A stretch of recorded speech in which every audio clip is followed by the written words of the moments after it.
देखिए, आपका जो पहला सवाल है कि मार्केट जो है और इकॉनमी जो है अब बेहतर होगी, क्योंकि पहले ये रट लगाई हुई थी लोगों ने कि डिफ़ॉल्ट हो रहा है, डिफ़ॉल्ट हो रहा है। डिफ़ॉल्ट कोई नहीं होता। इतनी बड़ी कंट्री अगर आप श्रीलंका से कंपैरिजन करेंगे तो आप कंपैरिजन कर नहीं सकते। पाकिस्तान की इकॉनमी के डायनामिक्स बिल्कुल डिफरेंट है, आपकी लोकेशन बिल्कुल डिफरेंट है। बॉर्डर आपके ईरान के साथ शेयर होता है, अफगानिस्तान के शेयर होता है। और चाइना क्यों यहाँ इन्वेस्टमेंट कर रहा है, उसको लग रहा है क्योंकि यहाँ पे पोटेंशियल है। सबसे बड़ी बात है आपकी इतनी यंग पॉपुलेशन है, वो भी आप देखिए। और प्लस पाकिस्तान में देखिए जो मसला सिर्फ ये रिज़र्व्स का ही मसला था, हमेशा से डॉलर का मसला होता है कि आपके रिज़र्व्स कम हो जाते हैं, आपको बोरो करना पड़ता है। अगर ओवरऑल अगर आप इकोनॉमी में देखिए, इकोनॉमी में काफ़ी जान है। अगर आप पूरा एनालिसिस करें इकोनॉमी का, देखिए आपकी इकोनॉमी में अनडॉक्यूमेंटेड इकोनॉमी मेरे ख्याल में थ्री टाइम्स अनडॉक्यूमेंटेड इकोनॉमी है। तो तभी तो आपकी इकोनॉमी चल रही है। जब IMF या दूसरे लोग कहते हैं कि आपका ग्रोथ रेट कम हो गया, तो मैं उससे एग्री नहीं करता हूँ, क्योंकि अगर आप अनडॉक्यूमेंटेड को अगर प्लस कर देंगे तो आपका ग्रोथ रेट तो बहुत ज़्यादा होगा। तो उसको कभी किसी ने काउंटर नहीं किया, कभी उसको लिया ही नहीं। और जैसे बैंक ऑफ अमेरिका कह रहा है कि 340 रुपये का रेट हो जाएगा डॉलर का। इससे पहले भी उनकी काफ़ी प्रेडिक्शंस आई हैं, ऑयल के बारे में भी आई हैं, वो सही नहीं हुई। देखिए एनालिसिस होता है, एनालिसिस गलत भी हो सकता है। अब आ जाता है पाकिस्तान की इकोनॉमी। देखिए पाकिस्तान की इकोनॉमी में जो है इतना बड़ा मसला नहीं है, मसला सिर्फ ये है कि कॉन्फिडेंस का है। अभी देखिए जब IMF का मुआहदा हो गया है तो कॉन्फिडेंस बहाल हो रहा है। अब इलेक्शन की अगर डेट आ जाएगी तो आप देखेंगे इससे भी आपकी पॉलिटिकल स्टेबिलिटी हो जाएगी कि आपके इलेक्शंस हो रहे हैं, आपकी डेमोक्रेसी आगे कंटिन्यू करेगी। तो मुझे लग रहा है कि आने वाले दिनों में चीज़ें बेहतर होंगी। अब जो वर्स्ट था मेरे ख्याल में वो ख़त्म हो गया है। और जब इलेक्शंस अगर हो जाएंगे तो ऑब्वियसली आप देखेंगे कि जो बाहर इन्वेस्टर्स बैठा हुआ है उसको समझ में आ जाएगा कि पाकिस्तान अब जो है ऊपर जाएगा। जो होना था वो हो गया, जो फ्लैट नीचे चीज़ें आनी थी वो आ चुकी हैं। तो अच्छी चीज़ें लग रही हैं। मार्केट को अगर कंपैरिजन करें तो मार्केट में तो चीज़ें आपको मुफ्त में मिल रही हैं। 2 या 3 की PE पे आपको चीज़ें मिल रही हैं। कंपनीज तो परफॉर्म कर रही हैं, रिजल्ट भी दे रही हैं और प्रॉफिट्स भी दे रही हैं। तो फिर उनको लेने में क्या प्रॉब्लम है। देखिए एक आप एनालाइज करें, 2008 में मार्केट का इंडेक्स 6 साढ़े 6 हज़ार पे चले गया था। उस ज़माने में लोग क्या कहते थे, मार्केट में ताले लग जाएंगे। ताले वाले नहीं लगे, मार्केट ने अपना ऑल टाइम हाई 53,000 बनाया। तो मैं ये कहता हूँ कि जो मार्केट का जो हाई था ना, आगे जाके आप देखेंगे जब चीज़ें सारी बेहतर हो जाएंगे तो उसको भी ब्रेक करेगा। या आप आज की डेट और टाइम नोट कर लें और आप 53,000 से ऊपर भी जाएंगे। लेकिन वो एक वक्त नहीं बता सकते, कोई भी टाइमिंग नहीं बता सकता, क्योंकि कभी भी कोई एक्सटर्नल फैक्टर्स ऐसे हो जाते हैं। किसी को पता नहीं था कि रशिया का और यूक्रेन का प्रॉब्लम हो जाएगा, तो मिनट्स के पता नहीं होता, कोई सिचुएशन कभी भी चेंज हो सकती है। लेकिन ओवरऑल आप अपनी इकोनॉमी में हमें फेथ होना चाहिए। हमारी मार्केट अच्छी लग रही है, इकोनॉमी भी बेहतर होगी।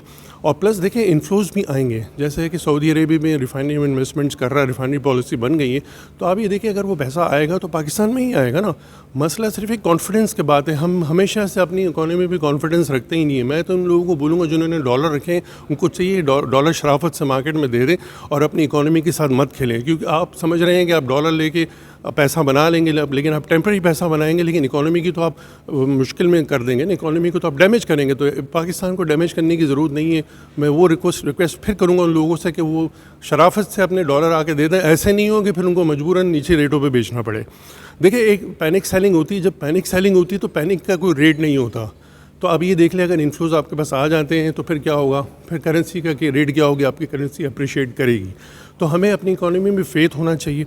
अब दूसरी जो बात आपकी सवाल था आपका कि जो क्या था सर सवाल, इंटरेस्ट रेट। जी इंटरेस्ट रेट। देखिए दो स्कूल ऑफ थॉट्स है। कुछ कहते हैं कि बढ़ जाएगा, लेकिन जैसे ऑयल की प्राइसेस आपने कम की हैं, एक चीज़ सबसे बड़ी नोट करने की, जो स्टेट बैंक का बास्केट ऑफ प्राइसेस होती है उस रेटों पे चीज़ें नहीं मिलती हैं आपको, तो उस पर मॉनिटर करने की ज़रूरत है। मसला क्या है, फूड इन्फ्लेशन। देखिए इन्फ्लेशन क्या होता है, फूड एंड नॉन फूड आप कंट्रोल नहीं कर सकते, ऑयल की प्राइसेस कंट्रोल नहीं कर सकते, गोल्ड की या सिल्वर की आपके मेटल्स की प्राइसेस कंट्रोल नहीं कर सकते, लेकिन फूड इन्फ्लेशन चाहे तो हम कंट्रोल कर सकते हैं।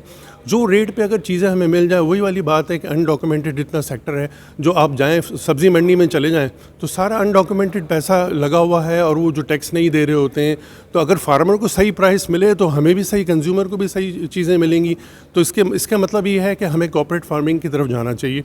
जब तक आप कॉर्पोरेट फार्मिंग की तरफ नहीं जाएंगे, आपको खाने पीने की चीज़ें सस्ती नहीं मिलेंगी। हमेशा आप प्रोग्राम कर रहे होंगे, हम रो रहे होंगे कि भाई चीज़ें बढ़ गई, इन्फ्लेशन बढ़ गया। इन्फ्लेशन को कंट्रोल करने के लिए आपको कॉर्पोरेट फार्मिंग लानी पड़ेगी। एग्रीकल्चर में आपको फार्मर को इंसेंटिव देने पड़ेंगे।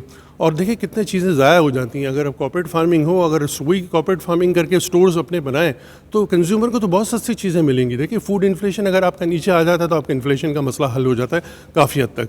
तो लगता नहीं है कि अभी जैसे सिनेरियो तो ये है कि मुझे नहीं लगता कि रेट्स बढ़े, लेकिन अनलेस अगर कोई IMF साहब ने अगर कंडीशन मीट की हुई है तो फिर वो कुछ नहीं कह सकते कि फिर अगर बढ़ाना पड़े। लेकिन जिस तरह से जो चीज़ें हो रही हैं, जैसे आपकी ऑयल की प्राइसेस कम हुई, तो मुझे लग रहा है आने वाले दिनों में मुझे नहीं लगता कि रेट बढ़ेगा, मुझे लग रहा है सस्टेन ही करेगा। अगर सस्टेन कर जाए तो मेरे ख्याल में इकॉनमी के लिए बेहतर है, क्योंकि इस रेट पे तो कंपनीज़ के लिए काम करना बहुत मुश्किल हो जाएगा। और मैं तो ये कहूँगा अगर रेट्स नीचे आते हैं, इन्फ्लेशन के नंबर्स नीचे आते हैं, तो गवर्नमेंट को चाहिए कि रेट पे भी कंसिडर करे और रेट्स नीचे लेके आए, क्योंकि इतने हाई रेट पे बिज़नेस इतनी आसानी से नहीं चल सकते।